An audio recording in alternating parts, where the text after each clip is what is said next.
That's I hear you, Elena. That's something we have to kind of uh, change.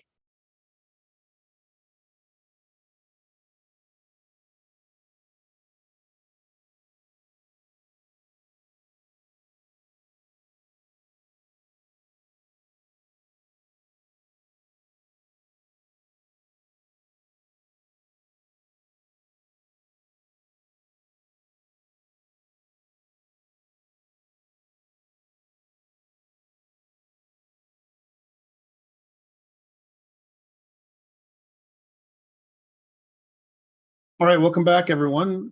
We are COMP2112. That's Advanced Client-Side Scripting in the fall 2022 semester at Georgian, and it's week 9. Can't believe it's running so quickly. Week 9, part 1 of our broadcast and recording, and we'll kind of take a break in the middle at this point. But I wanted to kind of go over where we are and what we're doing and all that kind of stuff. So again, we're sitting at the week of November 7th. And we're going to talk about a couple things. Last week, we released assignment 2.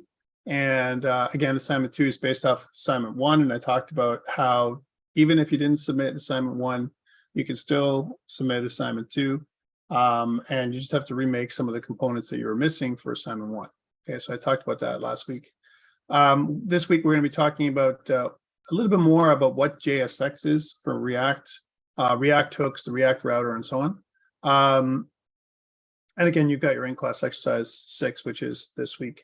Last week, again, we talked about what is React. We did a brief history of what React was. We talked about functional programming, which is kind of a difficult topic for anybody who's been doing OOP, object-oriented programming. It's a little different. We talked about the difference between imperative and declarative type programming, where imperative programming is like how to do the code, and declarative programming is like us telling, the framework what to do, and then the framework that acts as a black box. It just does what we asked it to do. And we talked about some functional concepts as well as how React works. The two things we care about in React are React elements and React components. What we did last week, and I got to talk about this as well, is we didn't build React from scratch. We didn't do that. Right, because that doesn't make any sense. Instead, what we did was we used React with Webpack, and I'm just going to go and talk about Webpack just really, really briefly this morning, just so that we talk about it. So if I said Webpack, what is that? And it's a bundler, an asset bundler more than anything else, right? So it takes all of your files, your JavaScript, your TypeScript, your CSS, and everything else, and it bundles them. Things that need to be compiled, like TypeScript as an example. It runs the compilation or transpilation process for you, and then emits JavaScript, CSS, and all the other stuff that you need, but in a compressed format. So it's like really efficient what you get out of it, which is really, really great. Now, Webpack is invisible to you. When you're using Create React App, like last week, we didn't actually talk about Webpack really much. We just said there was a bundler that does all the work for you, right? And why? Because it's built into the Create React App scaffolding framework. So when we use Create React App, it also makes your application for you, which is pretty awesome. And it kind of hides a lot of the details for us, which is not something that we want to kind of mess with for the most part. As developers, we want our, if you will, our development environment to be as streamlined as possible, because we have a lot to deal with already. We want to make sure we code and we kind of, get things done as soon as we can. So that's why we use Create React App, which in turn uses Webpack, this idea, right? So going back to this, so we talked about how we want to use two parts of React right now. We want to make new elements. We talked about how to do that. So our own custom elements. And we did that by creating React components. Okay, and that was good. It kind of led us down a path where we were able to somehow put together simple pages that are very similar to what we saw in the previous weeks before we were using React with JavaScript. in the previous weeks before, we tried to kind of come up with our own single page application, and React was able to do this for us very, very simply and cleanly. And we're going to do more of that this week. So what are we doing this week? I want to talk more about JSX. What is that? Right. So we used JSX last week, but I kind of said it looks like HTML, but it's not HTML. And I want to talk more about that. And then I want to talk about components and something called props, which actually exists on every component that you create. I also want to revisit the array.map method. We talked about it really briefly. I said, like, there's a couple of things last week that we need to do to maintain, functional programming, the idea of functional programming concepts. And one of them was this idea of immutability, the ability for us to keep all of our arrays and everything untouched. We don't modify the array itself, but what we actually do is we kind of loop through it with another concept called recursion. Okay, we loop through every single time, and it creates almost like this looping mechanism without us needing to use a loop. That's array.map. We're also going to talk about a couple of things called, they're React hooks, but there's two different React hooks we're going to need, and I probably should have put it here. One of them is the state hook, okay? And the other one is the effect hook, okay? So, and those two hooks are reusable pieces of code that allow us to maintain state. That's what the state hook does. And the effect hook allows us to do side effects. Things like I want to, listen for, some kind of change, something that's going to run every iteration of my app. So my app, when I'm running it in a server, what's happening is it's running almost like in its own, state loop, if you will. So it's continuously running. And it's continuously watching. And what the effect hook will allow us to do, which we'll talk about in a bit, is listen for any changes to certain things in the page itself, which is kind of really interesting. We're going to do more about the React router. So we kind of handled a bit about the React router this week, or last week, and then we're going to do more this week to get it ready. And we're going to rebuild our single page application and maybe add some more functionality. Okay, so it's a lot we're going to do again today, and more around React, and it's just there to get you more comfortable by how to set up a React app, how to use it, how to convert a regular HTML and JavaScript kind of app into a React app. And I want you to feel more comfortable at the end of this. Okay, so that is what we're covering this week, and on that, just to prepare ourselves for what we're going to be doing. Last week we had a project, week 8. And I also talked about, if I bring up week 8, here's week 8. I'm just going to show you this stuff so you see where we were at last week. I asked you guys to complete the routing. And one thing we also talked about was, how do I use that Bootstrap stuff that allows us to use the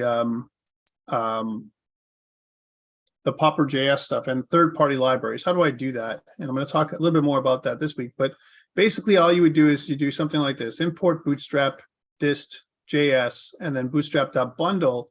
And the bundle that we, I didn't have a chance to finish this last week with you.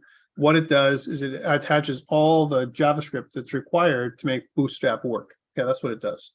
So let's run the application from last week as is without your changes, because one of the things I asked you guys to do was, can you complete all of the functions? And I'm going to do this right now before we continue. So I'm going to kind of do the last part first, and then we'll get back into the into our little kind of lecture for this week. So I'm going to kind of do kind of what I normally do, which is a yarn start.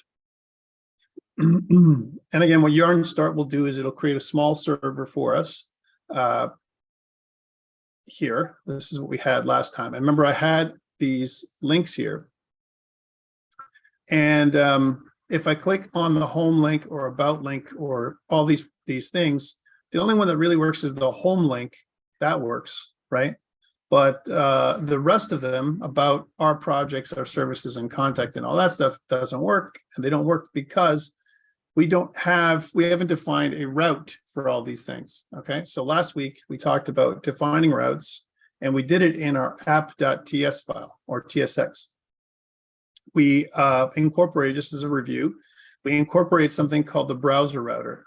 And notice how what we've done with our elements that we've defined, right? We defined a header element by making a header component. So if I go back to last week, I'm just looking at last week's stuff, right? And if I go into our stuff for last week, we had in our views folder, we had a components folder, and I made a header component. And the header component was basically just a copy paste of what we did with our our navigation component last time. All we did was we literally took the navigation, the main nav, and we injected it or copy pasted it into our header.tsx. And we talked about how to create a component, right? And the component again emits every component that we make, which is a function in JavaScript, emits an element, our own custom element. So again, components make elements. That's your takeaway from that part.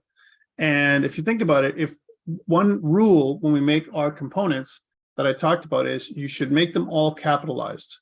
So it must be a capital H here for the component itself, okay? We also said that if I define a component and I don't export it, it'll break our code. So we also talked about that as well as a review. Here, what we did was we've just copy pasted in our nav bar. And then as we copied in our copy pasted our nav bar, we defined, all we did was we changed the class attribute in our what looks like HTML. It's not HTML. Remember, I talked about this. Even though it looks like HTML here, it's not. It's a copy paste of HTML, but React uses something called JSX, which is basically HTML-like syntax with some changes. And one of the changes was class to class name. We talked about this. The class keyword needs to be changed to class name because class is a reserved word when we use it in JavaScript, right? So we can't use the keyword class in our JSX. We can't do that. So we did that. We kind of copy pasted in here and we defined a couple of routes. There's our routes for us right here. Now this is our first iteration of our main navigation, and we're going to change this today. We're going to use more of the router that's built into React to get this changed. So we did that last time. We also made a footer, and notice the same structure for our footer. We have the function, the name footer, and then we exported it. We also have a return keyword, and inside the return, it looks a little weird, right? Because we have a parentheses like this, and what happens is inside the parentheses, we have this JSX. Again, it looks like HTML, but it's not HTML. And what we're doing here is when we return, we actually emit almost like a bundle of HTML tags, typical HTML tags that represent what our component is going to be. So when we make a component, we make a reusable piece of code where we use the building blocks of HTML, right? Kind of bundled together. So every time we call our component, it emits our own element, and our element is going to do all of this every single time. That's what it does. It's almost like I want to inject this, then I create a component that emits our own custom element. Okay, I know it's like a lot of little words, but you'll get used to it as we go. So then in our app.tsx, we also talked about how to import these things, and we're using ESM, so the ECMAScript module pattern, which is using imports. Import allows us to inject any of the components we define here in our app.tsx. And we also talked about last week how this whole structure is created. We have our index.tsx. Our index.tsx here in our project is the entry point. It's the entry point for our entire project, right? That's what it is. And then notice what we're doing is inside of our root render, we're actually using our custom app component that we define in the app.tsx. This is done for us when we first start off. right? So it's like there's another function. And notice we kind of we define other functions, little modules, if you will, that are inside of other folders, other files, right? So the first module or function or component, kind of the same thing, is that we created was the home.tsx, the home component. And the home component only had a little bit of code we're going to add to this today, right? And I asked you guys on your own, make the other ones. So we'll do that now.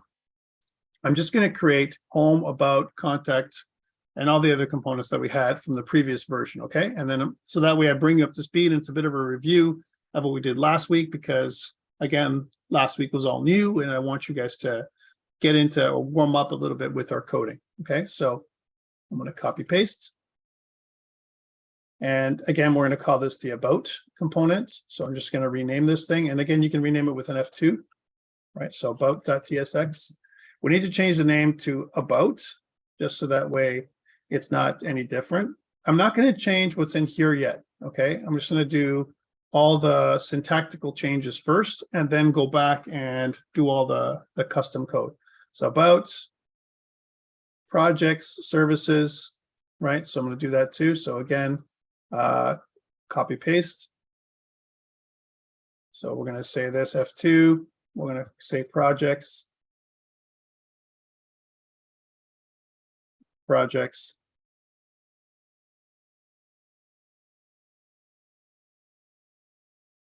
and then copy paste, F2, services. You guys should have already done this with your in-class exercise from last week, but if you didn't, it's okay.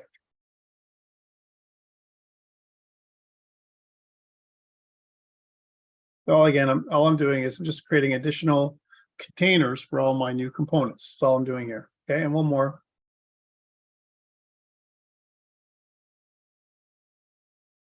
This is contact.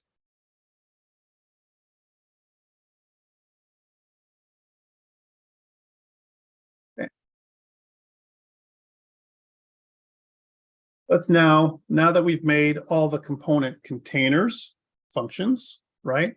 Let's grab all of our code for these components from the previous week's content, which is, let's say, week 5, before the midterm test. And I'm just going to go into views here just like normal and grab the contents of the about page. So again, I'm just going to open this up with code, and we're going to have very temporary stuff here that says container about us, right? So I'm going to grab this class container about us, and realistically all we need is this part. So I'm just going to grab that part inside there and go into our app.tsx and pull that in there. So that's going to say about us. Okay, and it's complaining about the closing tag. That's what it's complaining. I got to remember that, because remember, one thing that TSX does for us, which is different than regular HTML, is it gives us hints, and if we're doing something wrong, which is what we talked about also. So about us didn't have much. How about our contact page? So I think we did have more in there. So open with code, and no, we didn't. So it's basically the same thing except for contact us. I'm not going to copy everything in here because we didn't have much in there. We'll change this up. So there's our contact page and projects page. Probably, I'm guessing it's probably the same. Not much in there. Yeah. So let's populate that in there with our projects. And same thing probably with our services, I'm guessing. And that's really the content we have. We're going to add more to this today because that's not enough, right? And let's go into our services and put that in there. There we go. So that was the first. What was that? Services. Copy that. See, lazy typing. I'm not going to try and add anything myself. I'm just going to copy paste it from our previous code, and that's good. So I kind of added all that in there, and once I've got all the components, now I can do the routing. Okay, that's the next step. Elena says, can we use ICE5 for ICE6, and should we do a new repo for ICE6? We will. All I'm doing here is I'm just putting together that's missing for mice 5, right? So that way your job was to add all this stuff in ICE 5. And if you didn't, that's okay, but I need to do it because I need to get this all up and running for you guys.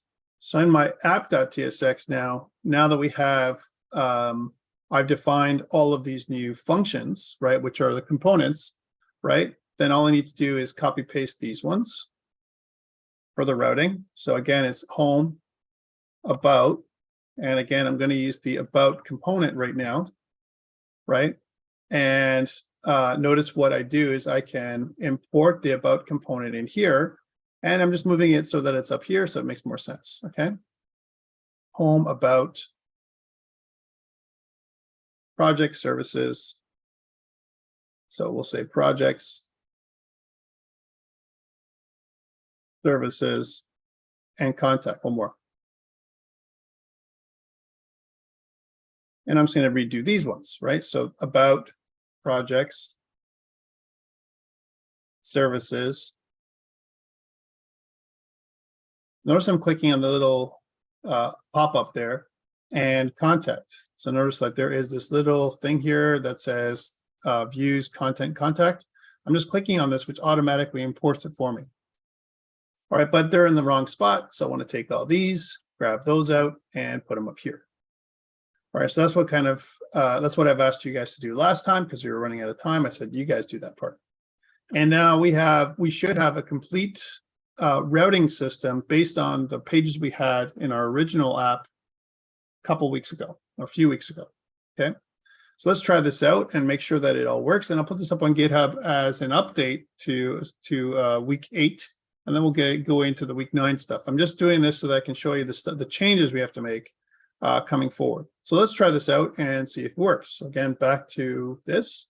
And now if I go about us, right, it should actually show about us, our projects, our services, and contact us. So all that works now. So the links all work, which is kind of what we wanted. Once we have the links working, well, then away we go, right? So that was the first piece. And that basically is how we do our routing. And we're using something called React Router DOM. That's something that we added into our application last week.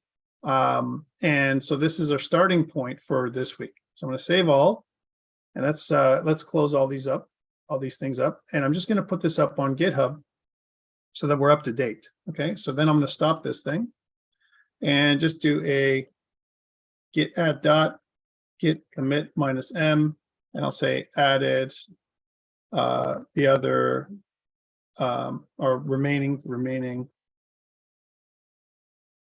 routes, which is what we did, git push. Okay, so those are all the routes and the content files. And what this is going to do is going to push us up to week 8. So if ever you need to check my code against your code starting off, please use GitHub. Okay. And this is great for last week, but what we need to do, I'm just going to get out of here now. What we need to do is I need to copy our project from last week into the new project, which is this week's project, week 9, right? And this will be for your ICE 6. So again, smart thing to do is get rid of node modules, right? So if I'm ever copying it from one week to the other, delete your node modules folder, because node modules, there's a lot of stuff in there. You can see it's, hundreds of megabytes that we don't want to copy across, to the new application. I'd rather just install it by using yarn install. Okay, that's what I'm going to do there. And you can see even doing this, even deleting it takes time.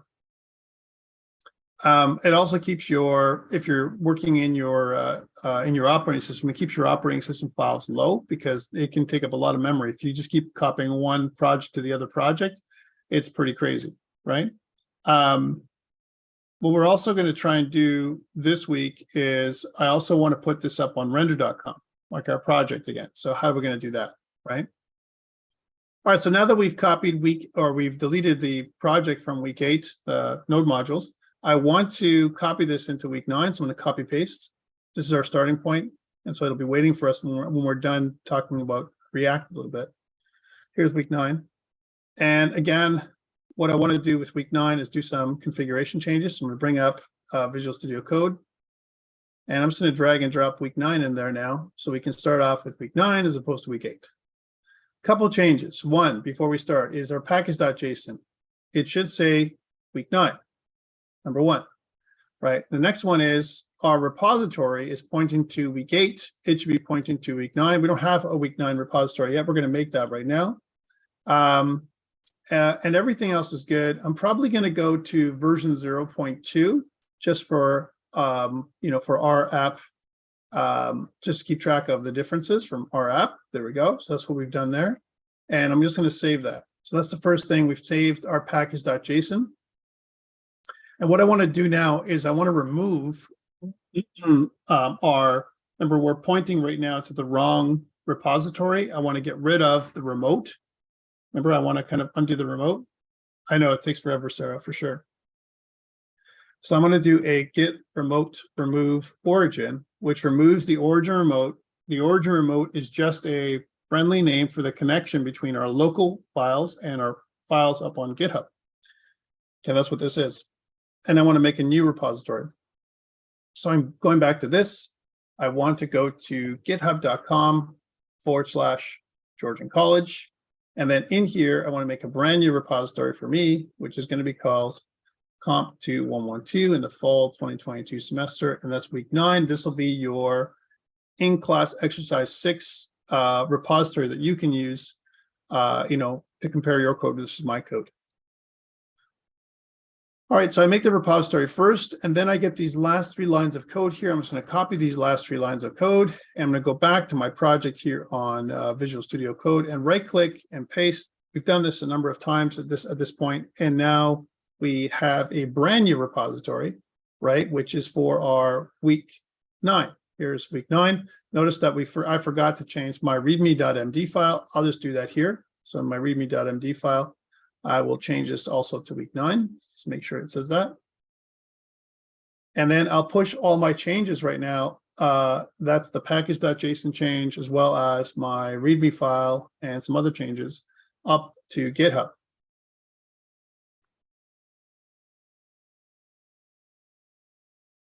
So I'll say updated project files.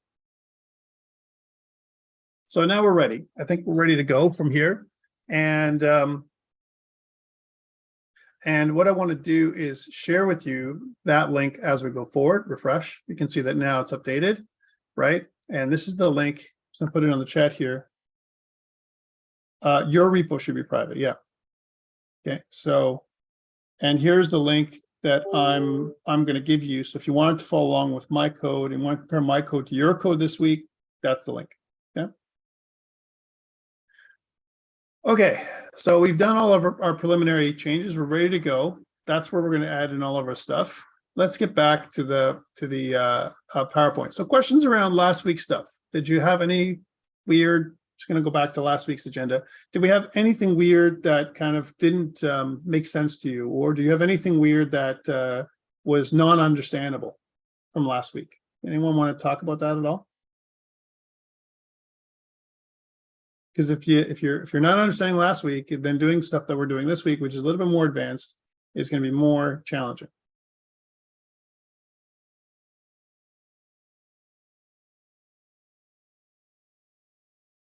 Yeah, Amit, go ahead. I was wondering if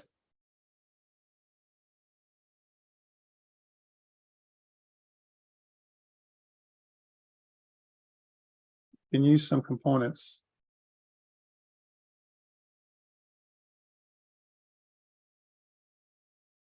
inside each other. Yes, you can. Yeah, it's exactly what we're going to talk about. So again, we'll talk about how to do that. In fact, we are already doing that, right? So if I go back to my project, just to your point, right? And if I look inside my, my app.tsx, this is exactly what we're doing here, right? We're using, oh, by the way, the reason why this is all red is because when we haven't installed, we didn't do a yarn install. Let's do that now. Well, since you asked me, a yarn install is going to download and install everything for us. So we don't have to do that again when we go back. But notice that these are all components. So our header and our footer are our own custom components, but then we also have nested within those components, we have all this other stuff, right? So that's where it's pretty good, right? Just gonna go open that again. There we go. It's really weird that it shouldn't do that. I wonder if I just have to do a build. Yarn start. Normally I don't get that kind of error, but it's okay.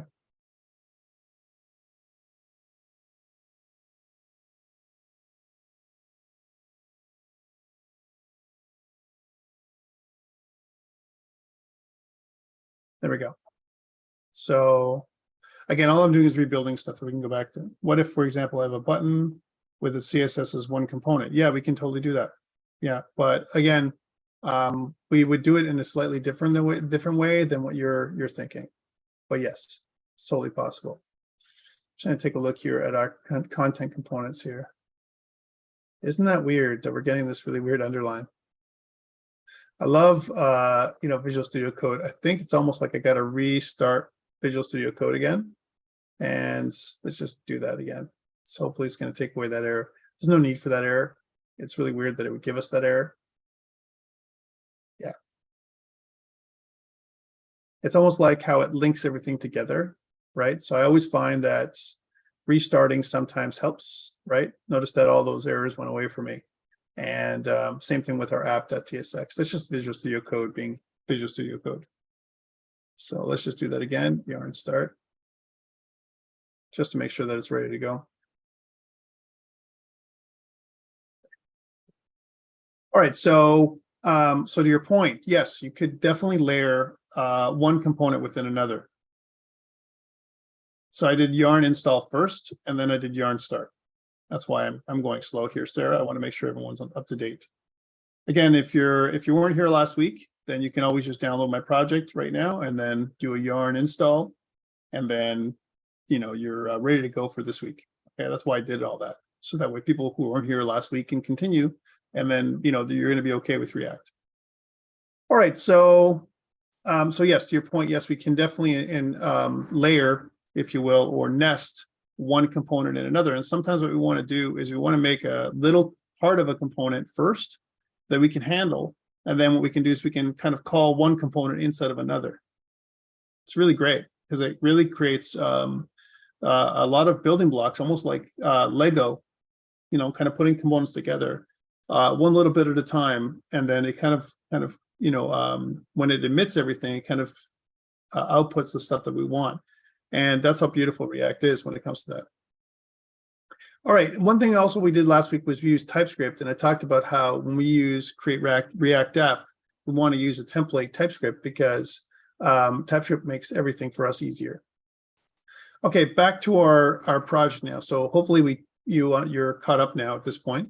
And I wanted to talk about what JSX is a little bit. So let's talk about that part. So we used JSX last week, but what is it anyway? All right, that's the thing I want to talk about this week. So JSX stands for the JS in JavaScript. That's where it comes from, and the X from XML. And we kind of said that they're, it's almost like reactive JavaScript or reactive HTML or something like that. It is an extension that allows us to define React elements. That's what it does, using a tag-based syntax. And sometimes, like I said, it gets confused with HTML because it looks like HTML, but we know it's not HTML. It looks like it, but it's not. And the reason why I keep saying it over and over again is people get confused. They're like, well, it's HTML. I could be able to do whatever I do in HTML. Well, sometimes you can't, right? So we have to kind of talk about what you can and you can't do. Because JSX is React. The people who wrote React, which is originally Facebook, put things together so that it almost feels exactly like HTML, but there's some changes. Let's talk about them. So again, they wanted to make a better syntax for creating very complex document object model trees, right? Our own DOM, right, that we're creating. Remember, we also said that whenever we create elements, if I'm doing it with JavaScript, we use the document.createElement, like, syntax, right? And what that's doing is it's creating an element in memory, right? Almost like the shadow DOM that we're doing. We make a document object model in memory, and then we're going to apply it to the document object model that's inside of our standard structure, which is inside of the HTML and body tag. Okay, that's what we're doing. So they were hoping to make these people at formerly Facebook, now Meta, were hoping to make React more readable, right? Like HTML and XML, it was kind of more readable. And so so JSX elements type is specified with a tag, just like we normally see. And we have kind of like the opening tag and the closing tag when we have JSX. And one thing is we haven't talked about is we can actually inject JavaScript inside of our tags, right? So example here, we can use some like curly braces like this. This is a weird syntax. We can do something like this, and we can inject something inside of there. So let me talk about this as an example. So what if I go back to my code now? So I'm going to switch back and forth here a couple of times, okay? Just to do this to help you guys understand. I'm going to go into my content and into my home, right?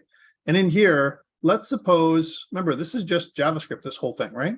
So I can do whatever I want in this JavaScript function, right? I can do something like I can define a variable called, for example, welcome, right? If I can spell welcome. And if I said welcome is equal to welcome, like the term welcome, right? If I do this, if I say that this string literal welcome, that's what this is, okay?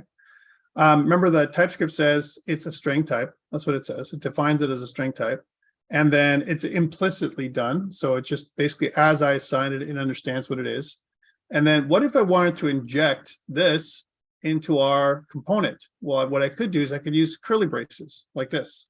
So live curly braces, and I can just put in welcome, right? And now you're going to see that, well, it doesn't understand what welcome means, right? So did you mean welcome, right?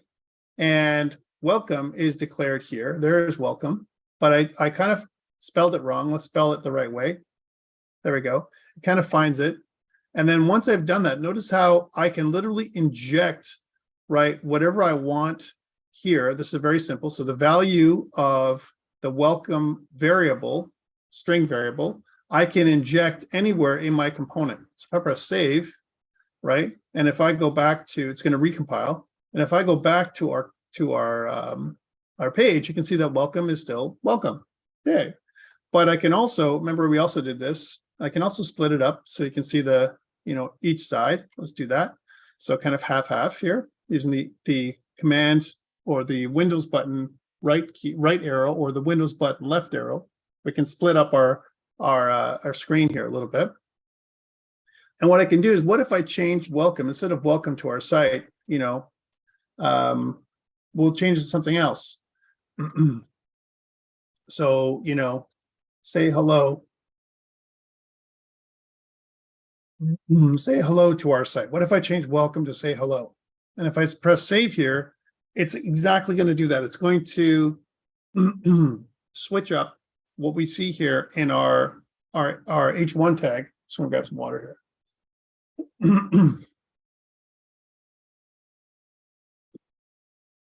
It's going to switch up the stuff that we see in our H1 tag by injecting the variable. Okay, that's what allows us to do. So see how simple that was. Very, very simple way of injecting everything. And it's not just variables that we can inject, but we can inject the output of a function. Okay, so let's suppose I have another function. So let's say our code was a function. For example, if I say something like function, right, welcome, right? So we're going to make a welcome function, right? And let's say our welcome function is going to return, right, welcome. Okay, so all it's going to do is do one thing, right? Then not only can I call a variable, but because functions are first-class citizens, we can also return the function, right? So we can say that, well, I want to return the function in here. So the function call, when I call the function, it's going to return welcome. And so it's the same thing. Watch.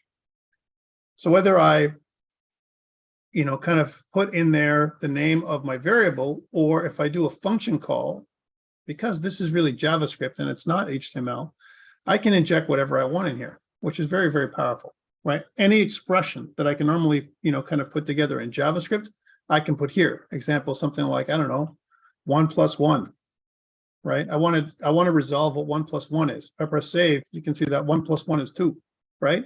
So it's going to resolve 1 + 1 and put it in there, right? Anything we put in the curly braces can be resolved as JavaScript. That's the thing, okay?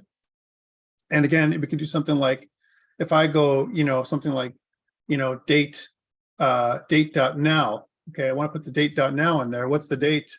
Well, I can do that. That's the date in milliseconds since 1970, right? So I can do whatever I want in JavaScript like I normally would do right in here. I can inject it. And that's a learning when it comes to using JSX with React. Okay, so let's put this back to what it was, which is really something like this, welcome. Okay, and back to normal. Okay, so we have some control over what we can do with the stuff that we use in our site, which is really awesome. Back to this. So yes, we can inject stuff like this, and we can also do something like this, where we can actually inject, like I said, some kind of expression. So if I want to make something true or false, we can do it right in here, as an example. Or we can inject something like the title, document.title, or whatever we want. Okay, that's in here as well.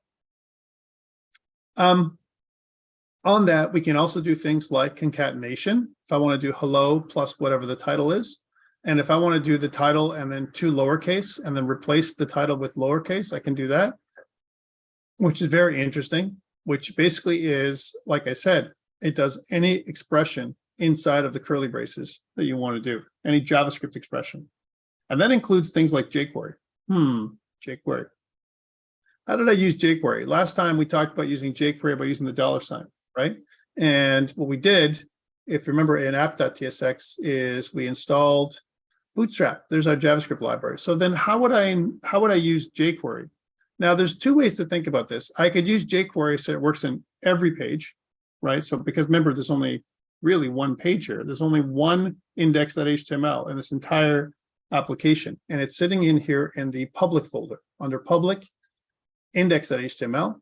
This one page gets modified so it appears like there's multiple pages. Again, going back to the whole single page application thing, right? And that's okay.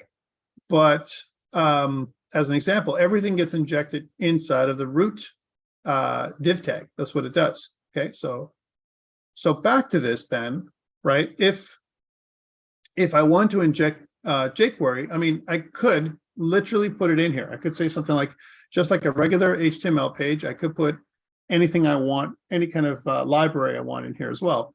But that's not the React way. The React way is to do it through, kind of an import statement like this using ESM, which is the ECMAScript module pattern. Okay, we want to do something that looks like this. So how do I use jQuery in my entire application? Well, I can simply do something like import $ from jQuery. And what this would do is, again, we would use jQuery everywhere in our application, okay?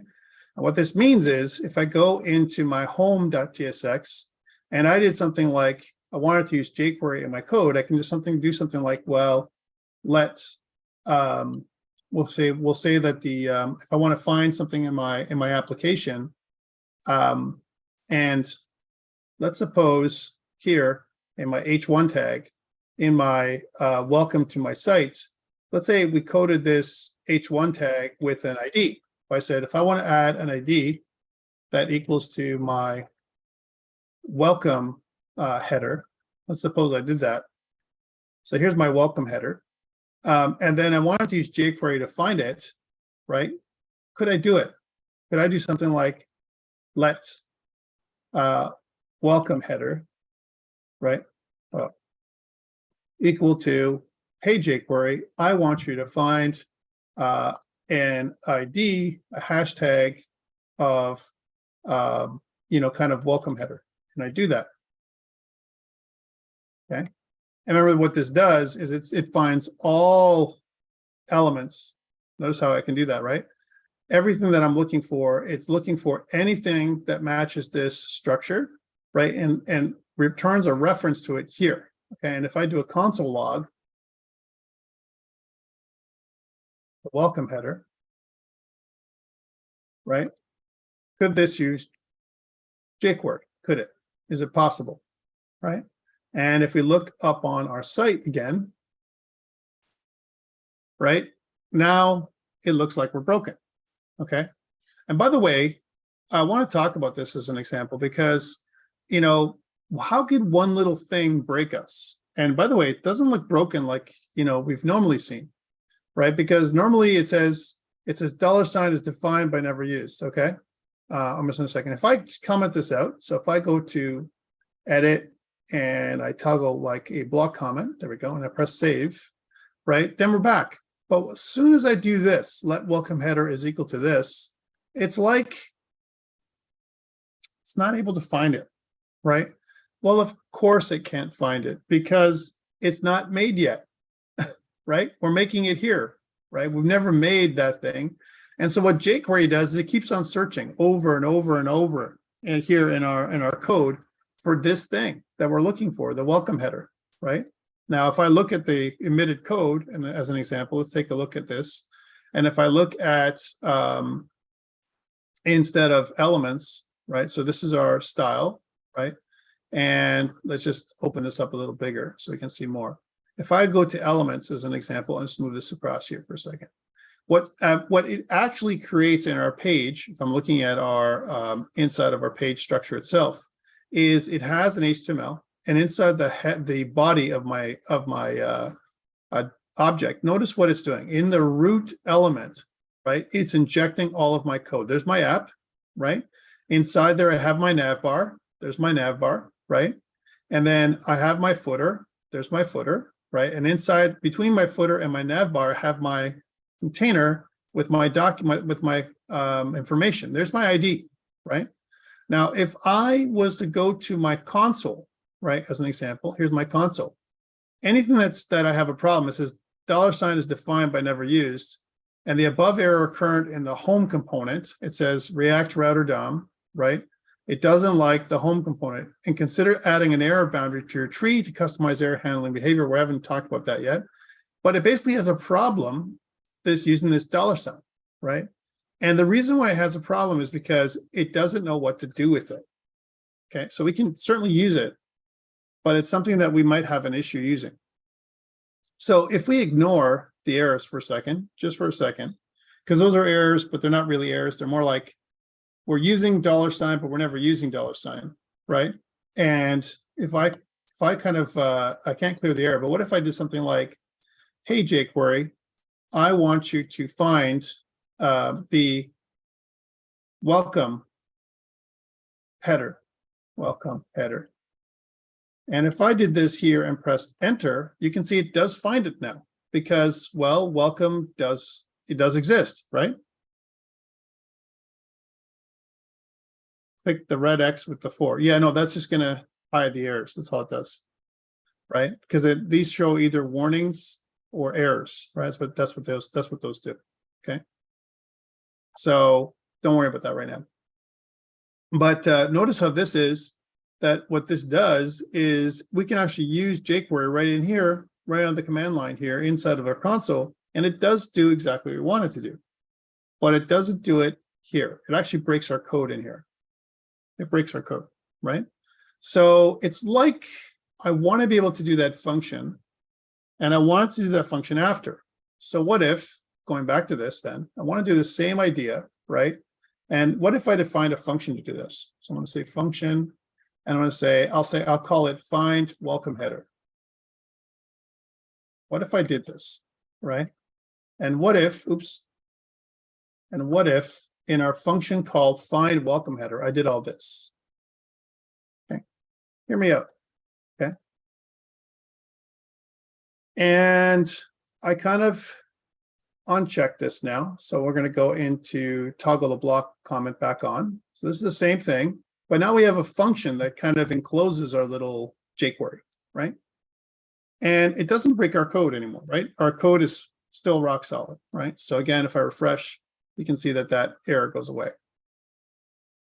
And sometimes it has to do that with Webpack. Unfortunately, it is what it is. So that's cool.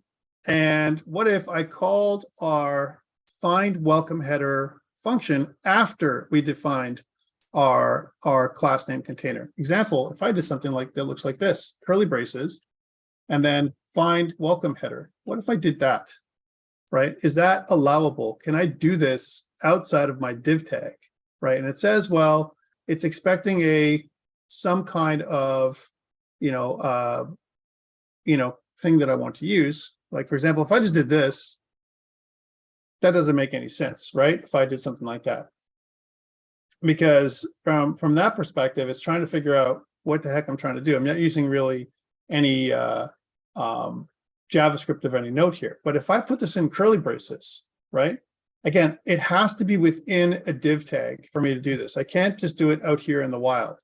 And I can't even do this in the wild. I can't just do curly braces like this. This will also complain. If I did this and I press save, it's just going to crack our site. It's going to destroy our site, right? But if I put this here, if I cut this out and put it inside of my div tag in here, now that's complaining, and the div tag is complaining. It says that the JSX tag children prop expects a single child of React node, but multiple children are provided. Right? Which is almost like I gotta surround the div tag with another div tag, right? If I press save again, you can see that it does break, right? This kind of idea, find welcome header. It does break this, right? And what I need to do is almost like I want to surround this thing. There's only one div tag. I want to surround this thing with another div tag. What if I did that? What if I said something like, hey, I want to put this in here in another div tag. So div, and I put this find welcome header inside of here. Will this fix my problem? And well, it kind of does, and it kind of doesn't. It says the void is not assignable to a tag to React node, right? Type void. And that is a problem. It's trying to return something. So let's give it something to return to make it to be tricky. So I'm going to say, what if this returns a string? Hear me out. And if I said something like return nothing, again, tricky, right?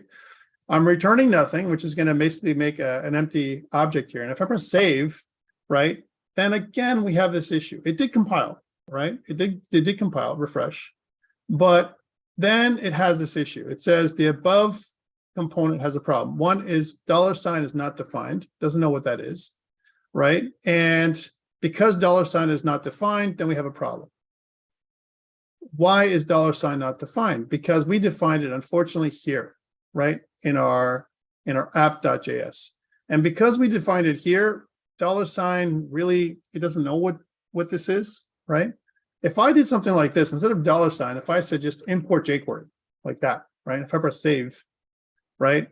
Again, it doesn't know what that is. If I go back to my home, it says that, well, I don't know what this is, right? So yes, that was a good idea, but no, that doesn't work. What else can we do to make jQuery work?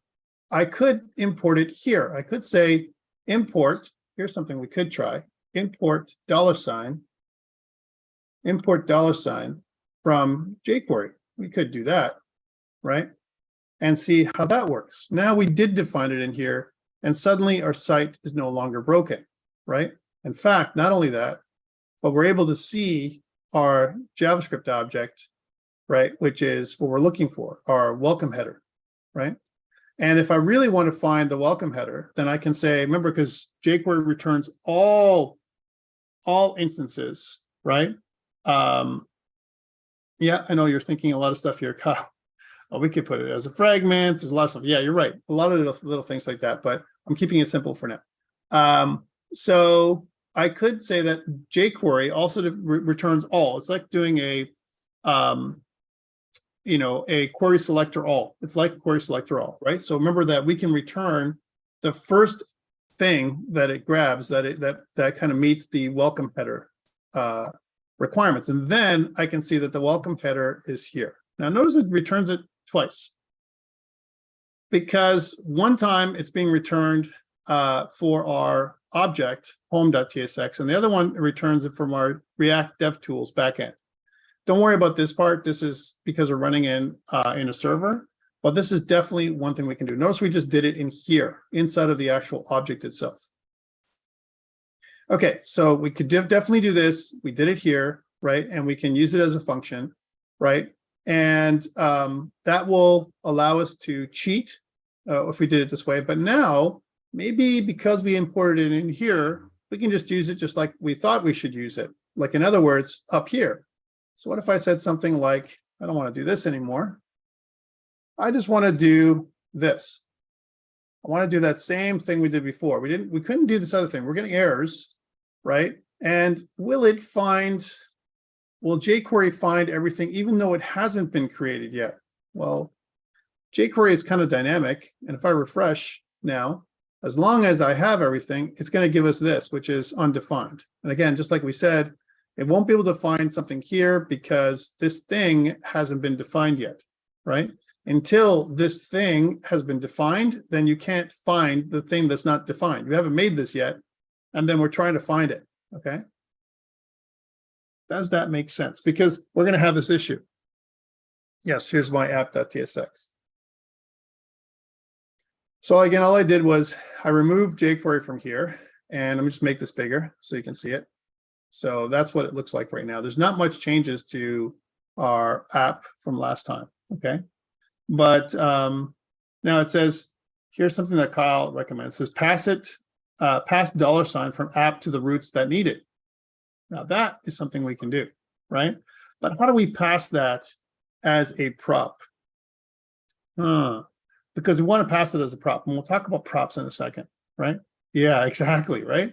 It's kind of a weird thing to pass from one thing to the other.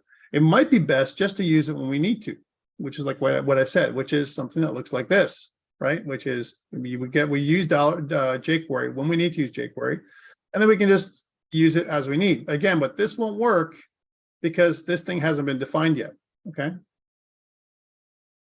Just as a thought, okay? I'm going to get back to this. Let's get rid of this for now. We don't need this. This is just an example. So what if we want to use jQuery, you know, that kind of stuff. And I wanted to answer that question, all right? But we're going to come back to this. Maybe it's another way to do it later on. So save. I'm saving everything, going back. So that is this. So I want to inject. I can inject anything I want. I can even inject expressions, okay, with right here with JSX. Let's talk about props. And Kyle kind of brought this thing up. He talked about, hey, can't we pass this from one thing to the other? And so we can, components that we define can also accept something called arbitrary inputs. And what that means is we can not just define our component with the name, right? Like, for example, our component is called home. But the home component can actually take some properties. That's what props stand for. Props are just properties, okay? That's what it stands for. And name, how do I know name would work? If I was defining a function like this, where I said function welcome, and then I take in a props property, how do I get the name part of the prop? How do I get this part? What do you guys think? It's an object. And if it's an object, what do we do with objects? What is the rule with objects? It's great, Hamid. That's amazing that you know that you understand that, right? So what's the rule with objects? Number one rule, right? If it's an object and I want to define a property, then what do I do with it? I assign it. If I assign it, it behaves like an array exactly. And if you think about it, right? If I assign it, I create it. That means if I go back to my home and if I add a props property here, if I put props in there, right? Now, something that works with props, it says it kind of defines in here in when I use TypeScript, I can't just write props like this is written here, okay? So how do I do props in TypeScript? What is this returning? It's a property, but how do I return props in TypeScript? So if I do props in TypeScript, and if you ever look this up, anytime you have any kind of doubt in terms of how to use TypeScript with React, you can always look it up. You can say like props, React props, and TypeScript. Okay, and if you look that up, and it says React, it's going to use the component, right? And if you notice what it does is it defines a interface. We'll talk about interfaces in a bit, but how do I define props? Because props is of type whatever. We can't just arbitrarily make a property in TypeScript, right? TypeScript doesn't do if you assign it, you create it, like you normally would in JavaScript. Can't do that. We need to create the property as either a class or an interface. So let's suppose, going back to our code, way over here, let's suppose I want my props, this property, right, to have a specific structure. Let's say whenever I pass in, my properties to my home component, right, I want to make it so that it is just a string. Okay, so if I did that, then it would be my property is a string. Okay, so I can say that anything that I pass in there must be a string, right? What this allows me to do, right, is since I've defined it as a string, then what I can do is I can kind of call it. I can say, welcome to our site, right? And then I could say whatever this string is, props.name or props.whatever. The problem here is that props is an object, not a string. That sucks. But what if I did something like this? If I said that I want to make something called an interface, or I can use a class. It's up to you how you want to define this. Let's use an interface. So if I say, the interface is something that I want to do, right? And the interface is a, kind of a user. Let's call this the user interface, okay? User. And the user has two, kind of elements in here. Let's say, for example, and I'm just doing this in the same file just to show you how this works.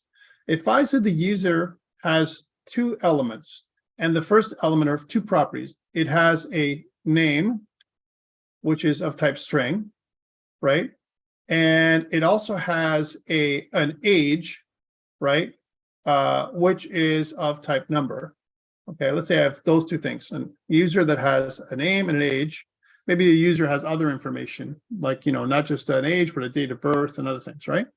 Well, instead of my props being of type string, because props is an object, if I make props of type user, right, then I could simply say something like, welcome to our site, comma, and then kind of in braces, I can put the props dot, let's do this again.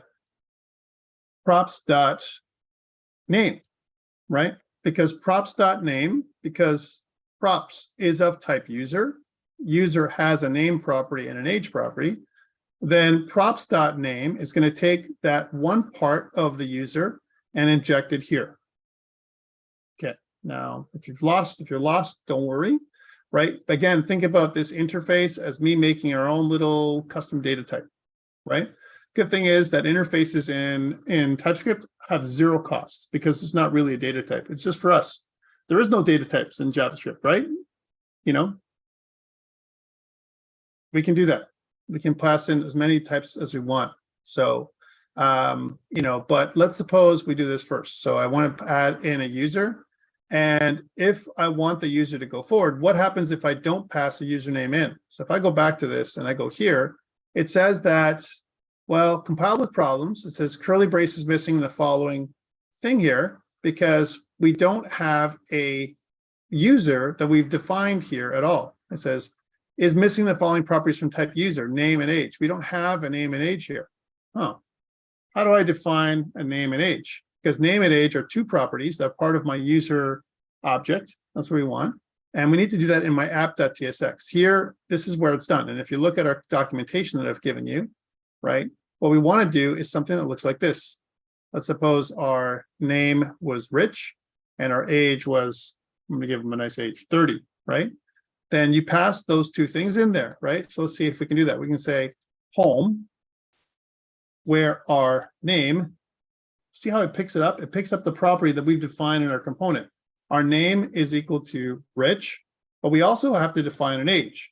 And our age is equal to 30, right? We can say kind of do those things. So age is equal to 30. And because age is a number, it has to be defined as such, right? This kind of thing here. And it gives us a bit of an error. It says, I don't know what to do with 30, right? And notice it says that it doesn't compute. So if I have multiple props, it says that if I hover over, it says the string is not assignable to a number, right? So how do I do this, right? Because I said age is 30. How do I define age as a value, right? Age toString? Well, I can't do age toString. Well, maybe I could do age toString here, because really what we want to do is we define what this is. So I want to pass in 30. I could, to make it easier for myself, because the way I've defined it, if I go back to my home, instead of making age a number, I could let's make age a string for now, just so we can define it here. If I did this, save, and if I go back to my app, then it computes, right? We can do that. And then I can take the same values here. I'll come back to your question, because we want to kind of walk before we run. So here, if I did that, so name, Rich, age 30, right? We did it twice. And then if I go back to our code here, it says, welcome to our site, Rich, right?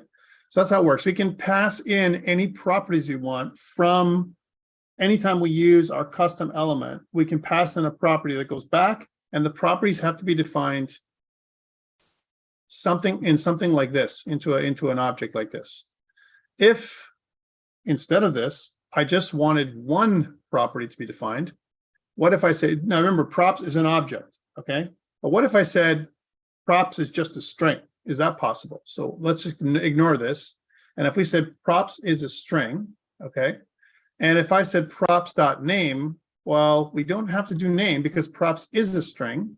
And if I go back to app.tsx, well, now it's a problem, right? Because we can't take more than one. So that's the first thing. Name is not a thing. Doesn't make any sense. It says home, it says the name string is not assignable to a type string. What about the name? I'm sorry to say this. Props, right? Is that a thing that's possible? No, it's not. And that's a problem. That's why we can't just define name as a string, right? We can't just define name as a string, right? So we'd have to say something like home by itself, but only because even though props is a string, props is not a string. Props is an object. So going back to home again, we could say that our custom object only takes one thing. We could say that, a user only has a name. We could do that. That's okay, right? So if I put this back as user, right? And if I said props dot name, right? We can do that. That is totally allowable. We can do this. And if I go back to my app.tsx, then this would be name is Rich, right? But we wouldn't need an age anymore, right? Because age doesn't compute. It's not part of the type that we're passing in, right? Our custom type, we can assign as many different kinds of properties as we want, and it kind of almost like customizes how we're putting our component together. And this is going to give us a lot of power. Home.name, yes, that would work. But this is okay. This is something like this is okay. Okay. Which is more, Hamid, it actually is more contextual when we look at something like this, right? As opposed to some other thing. So this is the idea. We can pass in a property as long as we define it in our component, and which we're doing here. Here's something else. If I want this component, this interface user, if I want this interface to be available through in our entire object and an entire application, if I want the user object or the user interface to be available everywhere, maybe there's a better place to put it. For example, we've got it here in views, but maybe we want to put this in a model folder. Let's do that instead. So let's make a brand new model folder. And I'm just using user as an example, okay? We don't need it right now. But again, let's make a brand new folder, right? So new folder, we'll call it the models folder, right?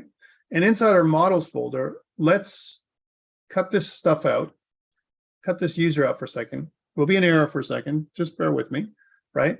And I go into the models folder and make a new file, right? And this new file, we're going to call the user model, user dot. And again, I want you to think about what this is. Is it a TSX file? No, because it's not going to generate TSX. It's just a TypeScript file. So if I said user.ts, right, it can take TS files too, and I can put in an interface like this, right? That's what I want it to do, right? But unfortunately, if I said this, it says user.ts cannot be compiled under isolated modules because it's considered a global script file. Add an import or an export or an empty export statement to it. Well, makes sense. So what it needs is export default, right, is equal to user, right? That's what I want. I want this export default is equal to user. Now, if my interface wasn't an interface, if my interface was a class, right, class user, right, and my name was of type string, it says I need an initializer for this, right? Because by default, there's no initializer and it's not defined in a constructor function, right? Yes, it says default, I don't want to use equals, remember? I could do something like this, right? Then we can make it a class or we can make it an interface.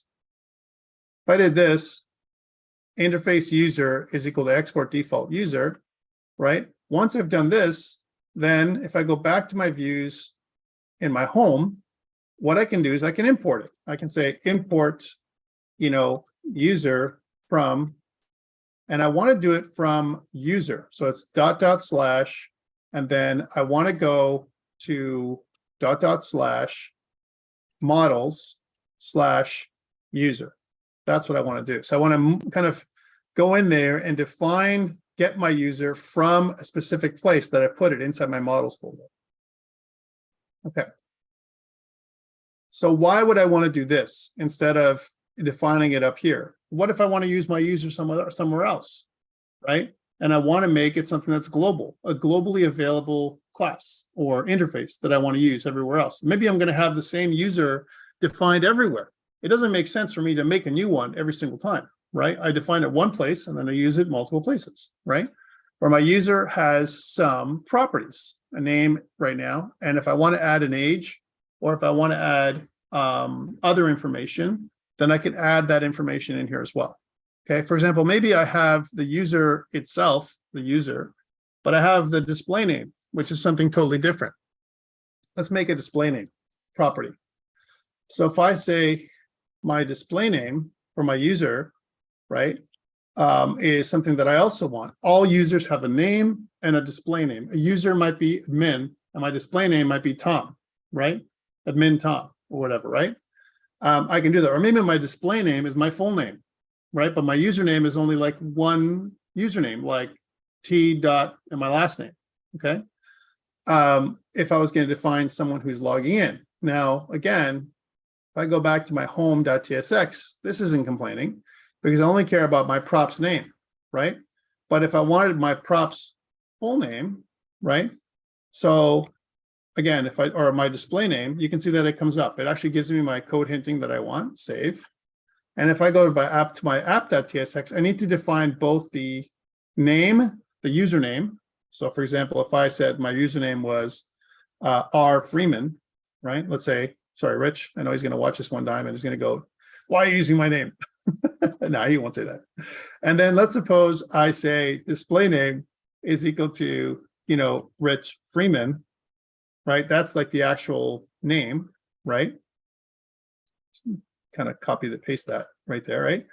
It satisfies the requirements here in my, here as I move forward, right? So I said R Freeman, that's the name. And it says, by the way, that unknown word, right? We can tell it to ignore, right?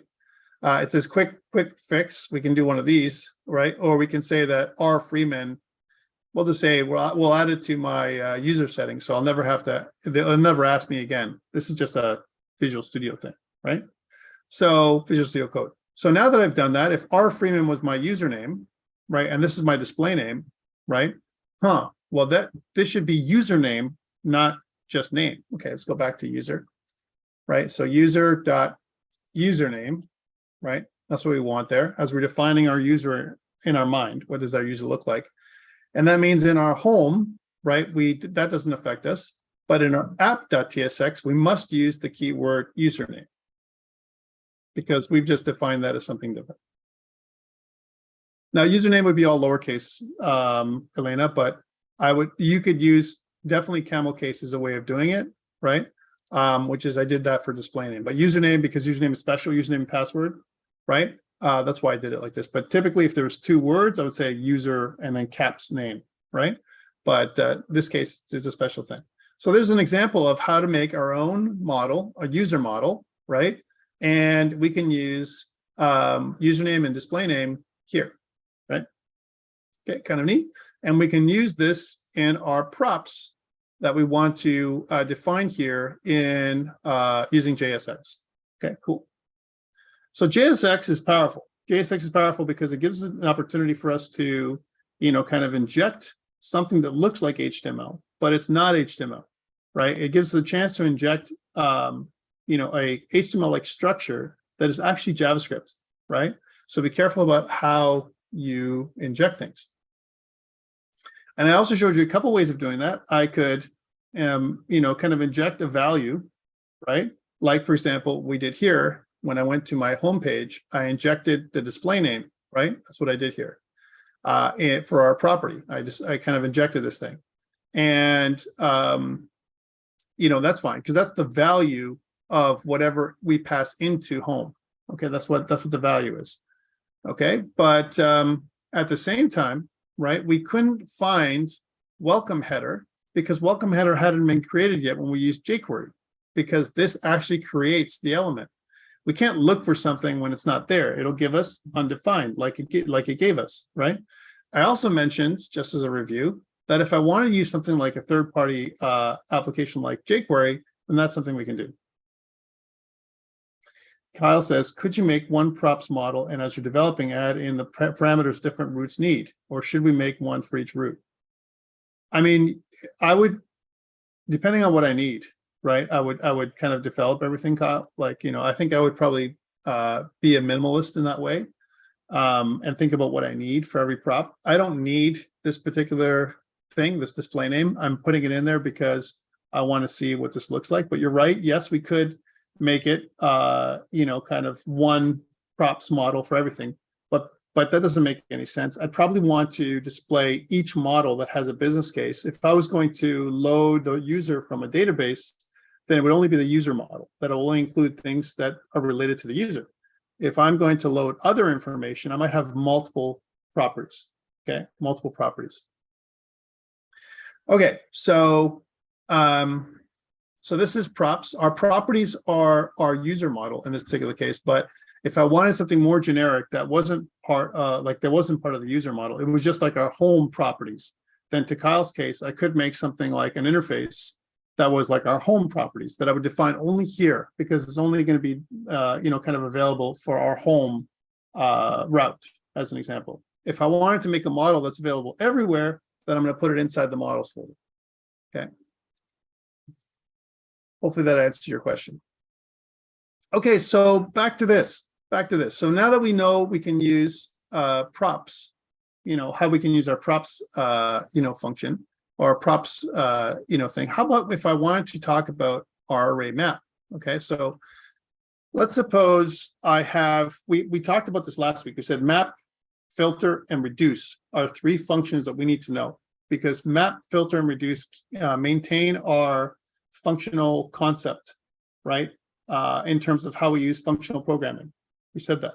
It kind of does things like keeping our arrays and other data immutable. And it also uses recursion. So we loop through the array itself. We can do it without using a for each loop or anything else like that.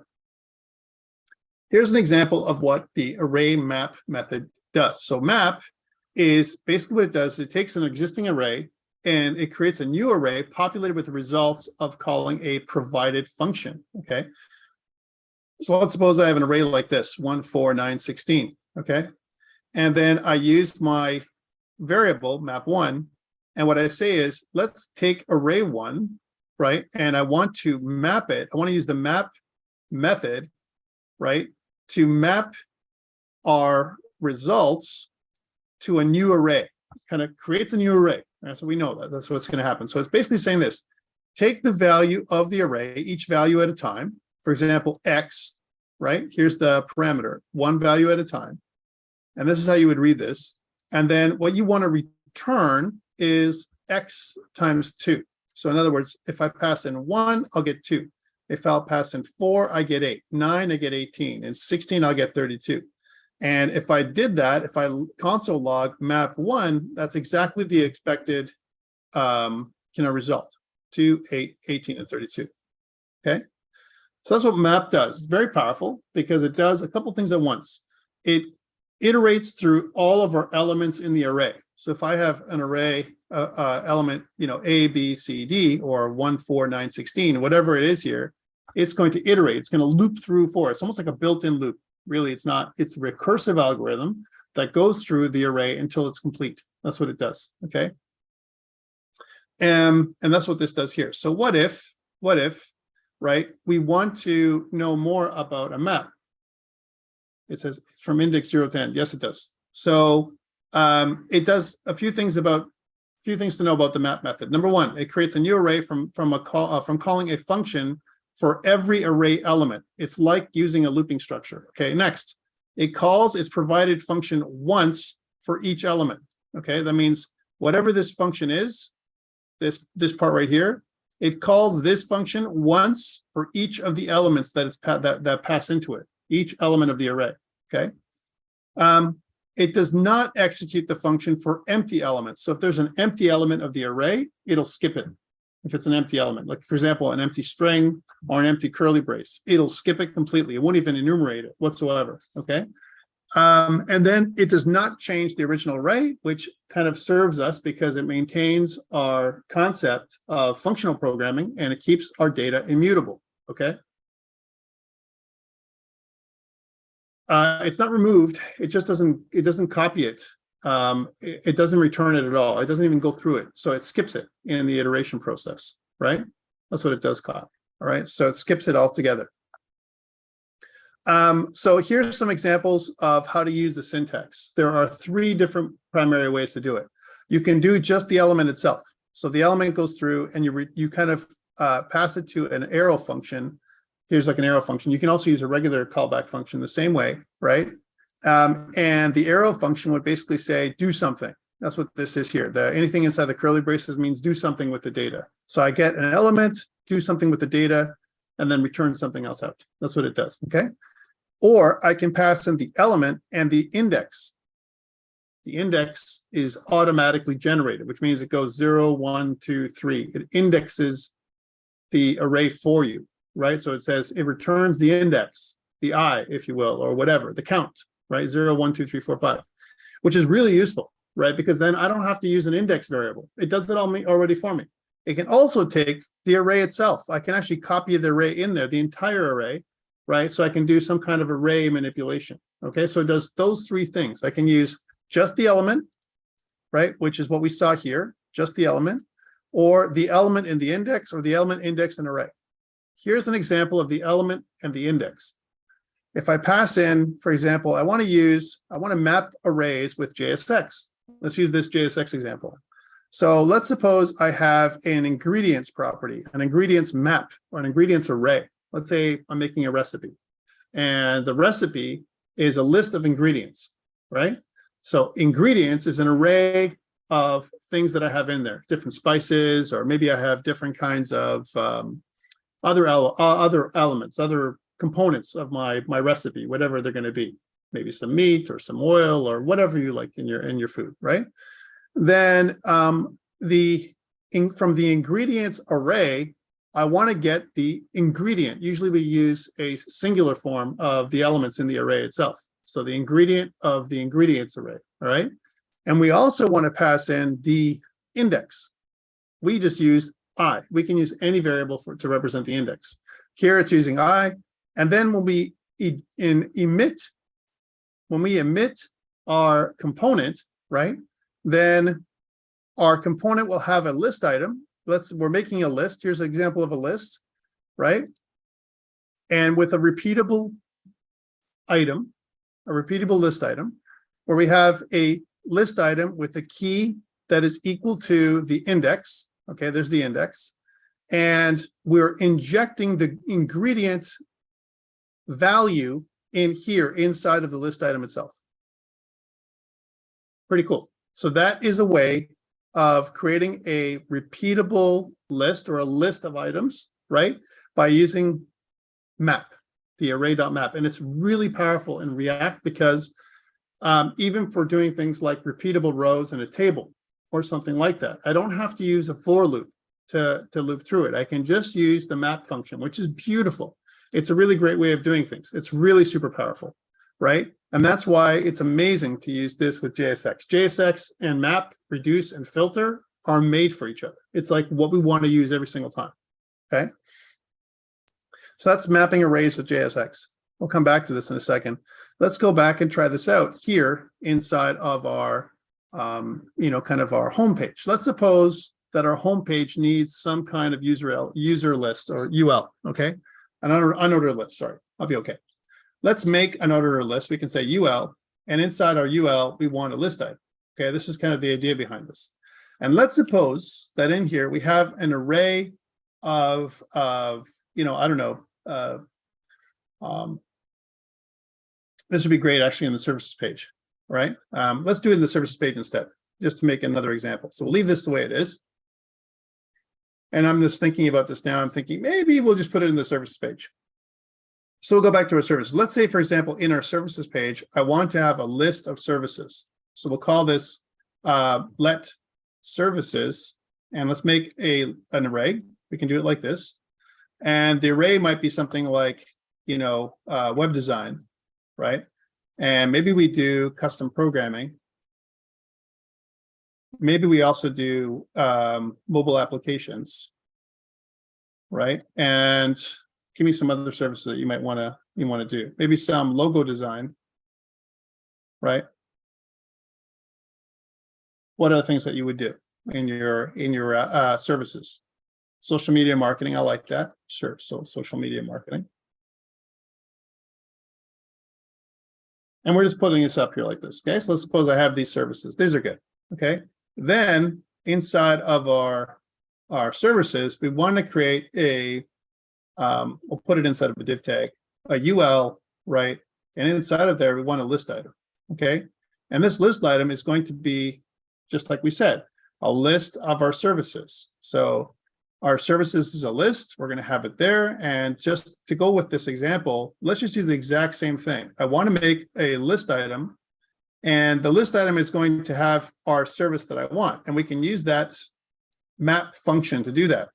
Okay, so again, just like we did before, instead of props ingredients map, it's not coming from our properties, it's coming actually from our page itself. We can say something like our services.map, right?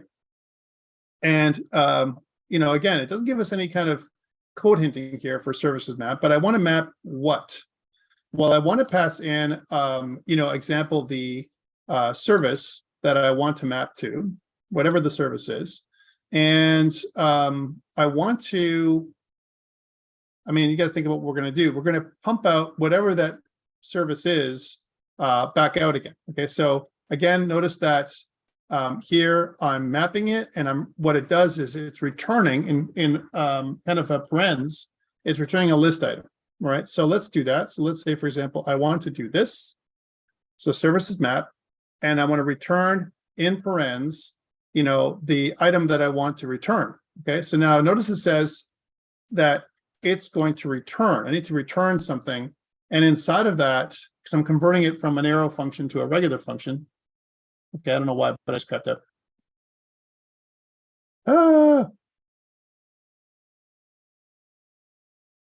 Hold on a second.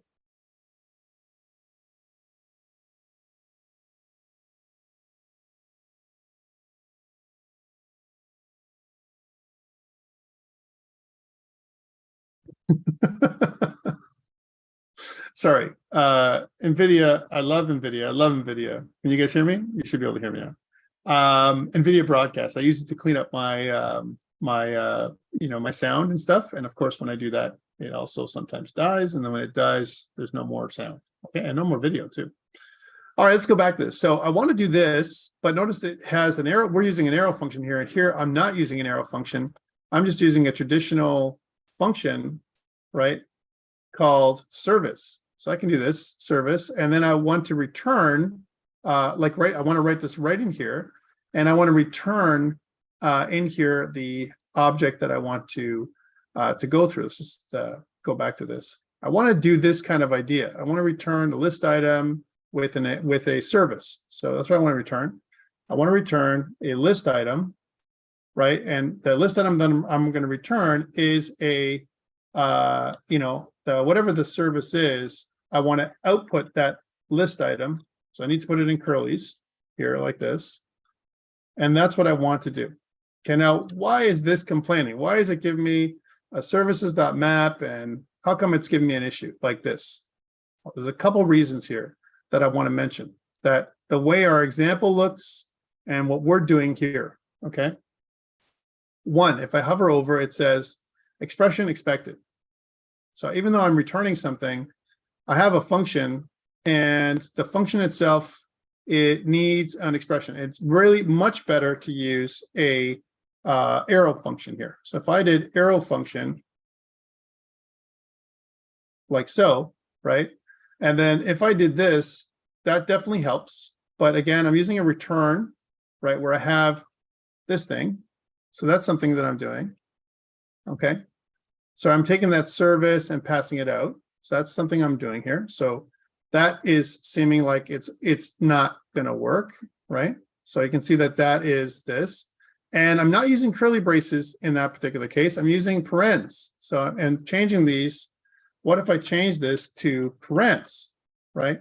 Which is something that we would see in the, that looks something like this. Well, we need actually a closing brace like this. And just to put that in there, we'll just do one of those, right? And yes, I would love to do this, but there's a problem with our code compared to the other code. First of all, it says services, can I find service? Did you mean services? Well, services.map is what I want to use, but somehow that is not working out. What can I do here to make this work? What's missing? Yeah, exactly. So if I put the whole thing in curly braces, will this work now? And the answer is it should. Okay. So because this is an expression, this thing is an expression. Remember, what we want to do is, one thing that was missing here is the whole thing in curly braces, this part right here. If you missed it, it's really subtle, but the reason why is because we're doing an expression. So again, this is easier, but we can also make it a regular function. We can make it so that the regular function looks like this. So let's put a curly braces, curly braces and curly. And here's something that is another problem. Can I put curly braces in curly braces? So let's do something that looks like this, curly braces and curly braces and curly braces. Is that possible?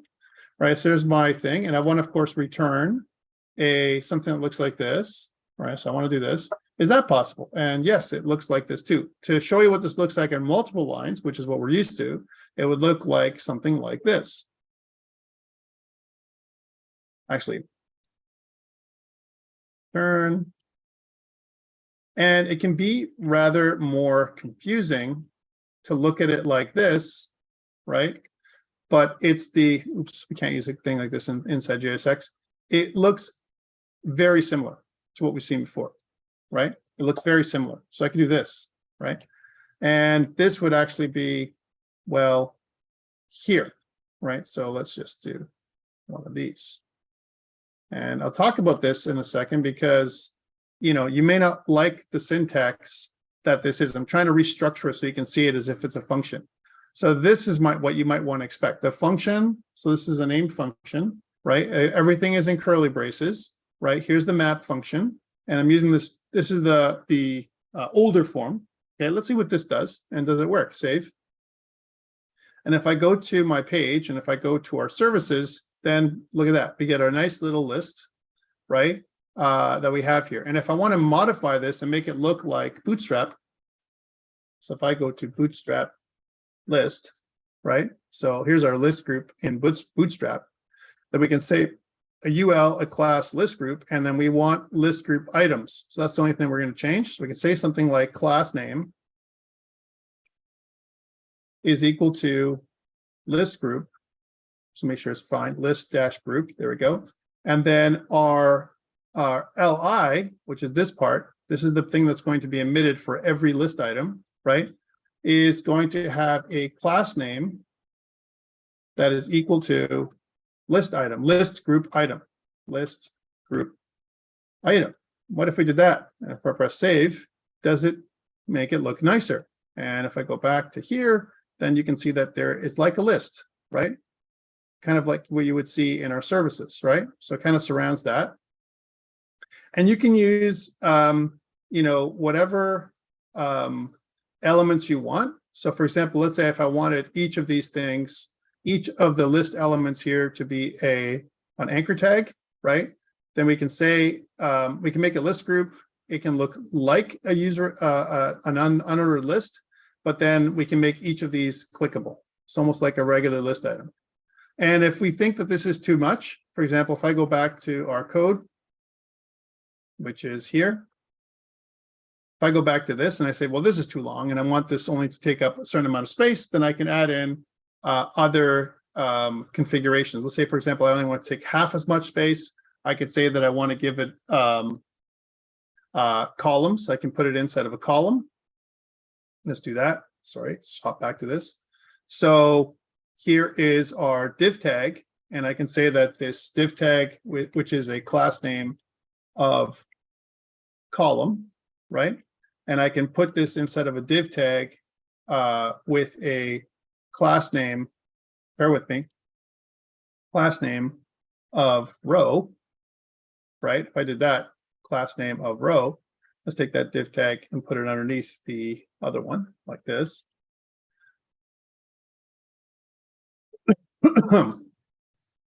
Then so far so good, nothing changed there. But I could also say, if I use the bootstrap breakpoints, so if you look at layout for our bootstrap, right, it talks about how to use our grid, right? And for example, if I said row, and if I said column medium, you know, 3 or whatever it's, I want 3 columns or whatever it's going to take up, then you can specify column 6 or column 3 or whatever you want. So if I went back to this and if I said, you know, column, you know, dash, and actually it should be the other way around, it should be row up here. That'll be okay. And a column down here. And if I say something like column dash 6, right? And if I press save, right, then maybe it's going to be half as big, right? So we can actually see how this works. So nice, nice, nice. You can make it as complex as you want, but really with just a few lines of code, you're able to make a repeatable row, right? That kind of pumps out one list item after another by reading some data. This is your data, and this is the stuff that you're going to put out there. Now, this data doesn't have to be read here inside of the application. It can be coming in from a database or someplace else, which is a beautiful thing again, right? Let's redo this instead of our services map function. Let's redo this map function so that it actually looks like an arrow function. So again, the arrow function would look like this. Okay, there's our arrow function. And we can also simplify this by removing the return type. If all we have is one thing that we're returning in an arrow function, you can literally just put that in parentheses. So this is the simplification version. So no return. And we do one of these. Okay.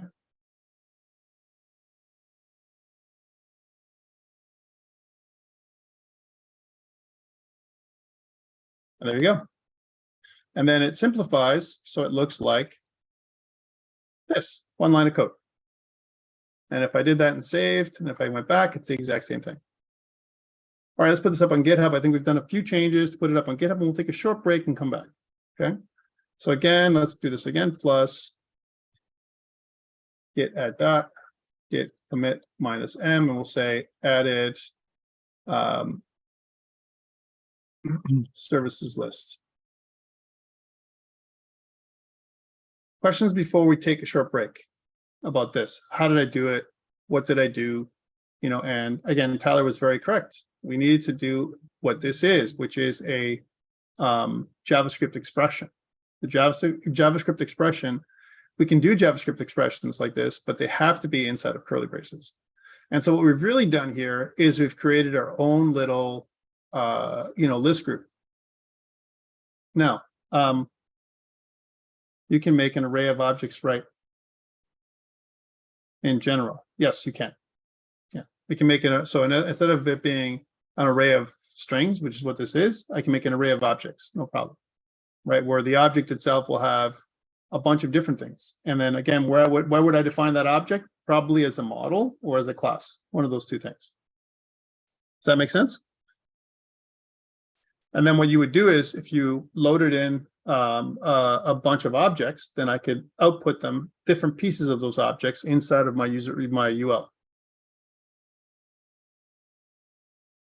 If you want, but it would be really weird, right? That means each service would have some similarities. Probably you'd want to have some similar things like the name of the service and maybe a short description, right? That probably might be a way of doing it, where you have one model that has that kind of covers all the services. Every service has some kind of name, like a short description and a longer description, right? Or maybe the service has a bunch of other things, and you can only fill in the things you need for that particular service. Does that make sense? All right, let's take a short break, guys. When we come back, we'll do more of this stuff. We don't need it. I mean for in the previous example, you're talking about in the home example. Do we need the interface? Yes, we do. We can't use just a regular props item if we're using TypeScript. We need to have some kind of definition. Yeah, it's because of TypeScript for sure, 100%. Because TypeScript demands that you tell it what the return type is. You could make it a type any if you really want to, right? Which means it'll just take anything you want, but you have to explicitly tell it that you're going to take any, right? Which means you can make it anything you want to add to it. You can do that, right? So what Cal is saying, what if we, instead of using exactly what I said, when you use TypeScript and you use type any, is like giving the TypeScript the finger, right? Which is like, TypeScript, I'm not going to use you anymore, flipping at the bird, right? I'm not going to use TypeScript. I'm just going to do my own thing. I can avoid it. But then why do you bother using TypeScript in the first place if you're not going to use it, right? That's the idea behind it. This is why it gives you code hinting. It says, hey, you're passing in the wrong stuff here. If you used any, it wouldn't give you any code hinting. It's like, okay, you told me you want me to pass anything to me. Fine, I'll take it, right? And that kind of goes around. But sometimes we need to do the anything to avoid issues, to solve problems temporarily so we can get things going and then come back and fix it. Okay, let's take a short break now, and then when we come back, we'll talk more about the lesson for today.